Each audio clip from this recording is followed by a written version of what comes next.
Ako nga pala si Rosalie, 35 taong gulang. Ang kwento ko ay isang karanasan mula sa aking kabataan. Noong panahong iyon, ako ay nasa ikalawang taon ng high school. Medyo malayo ang aming eskwelahan mula sa inuupahan naming bahay. Ang bahay ay medyo tago, matatagpuan sa likod ng isang paaralan. Malaki ito, may 2 palapag at 4 na kwarto. Ang isang malawak na silid ay tinutuluyan ng 3 kasambahay na tindera sa negosyo ng aking mga magulang.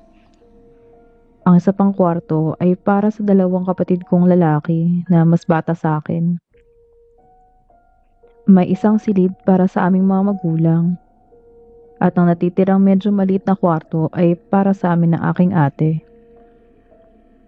Kung hindi ako nagkakamali, taong 2005 ito nangyari.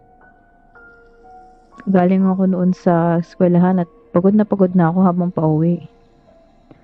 Sa pagkakaalala ko, bandang 5:30 na ng hapon yun.